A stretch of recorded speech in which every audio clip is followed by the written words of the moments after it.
When I first noticed the changes in my wife's behavior, I brushed them off as stress from work or just mood swings. She was dressing better, staying out later, and constantly glued to her phone. But deep down, I knew something was wrong. One evening, she left her phone unattended on the couch, and a message popped up. My heart stopped. It was from a man, not just any man, someone wealthy, well-connected, and very much married.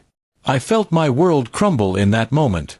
The woman I trusted with everything was betraying me, and worse, she was doing it with someone who had just as much to lose. Rage filled me, but instead of confronting her immediately, I decided to gather proof. Over the next few weeks, I quietly documented her late nights, her lies about girls' dinners, and even managed to capture photos of them together. Each piece of evidence was like a dagger, but I needed it for what I was about to do. One night, when she said she was going to meet her colleague, I followed her. My suspicions turned to certainty when I saw her walk into a hotel with him. I snapped pictures of them entering the lobby together. As much as I wanted to storm in and tear everything apart, I held back. I knew timing was everything. The next morning, I did something bold. I reached out to his wife. I found her on social media and sent her a message. At first, she didn't believe me. She thought I was some bitter husband trying to stir trouble. But when I sent her the photos and screenshots, her silence told me everything. After a while, she wrote back, "We need to talk." We met at a cafe a few days later. She was elegant, calm, and clearly in pain but handling it with remarkable strength. Together, we shared stories of how our spouses had been lying to us. Strangely enough, it was comforting to know I wasn't alone. By the end of that meeting, we made a pact, not just to expose them, but to teach them a lesson they would never forget.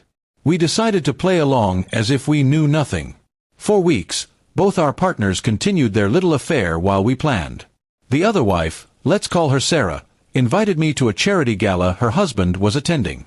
My wife claimed she had a business trip the same weekend. Perfect.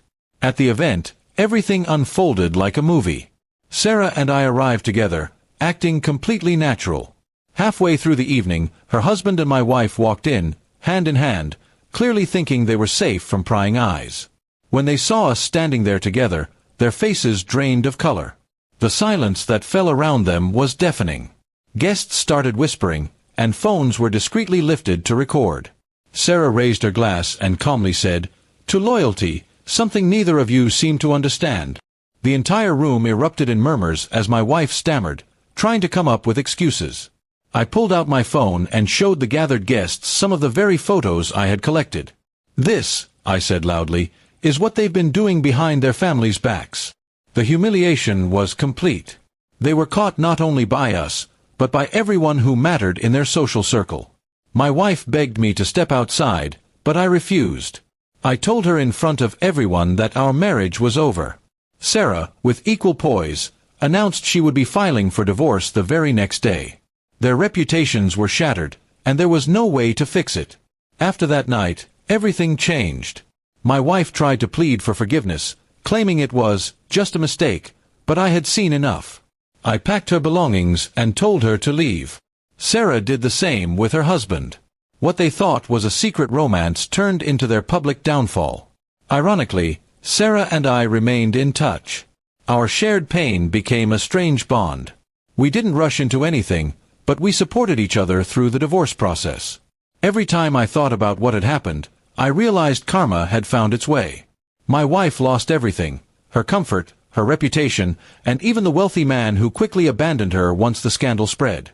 As for me, I regained my dignity by not lowering myself to rage but by exposing the truth strategically. Looking back, I don't regret the way it unfolded. They thought they were untouchable, but in the end, their arrogance destroyed them. And the sweetest part? They never saw it coming. Now, whenever I think about betrayal, I don't just see pain.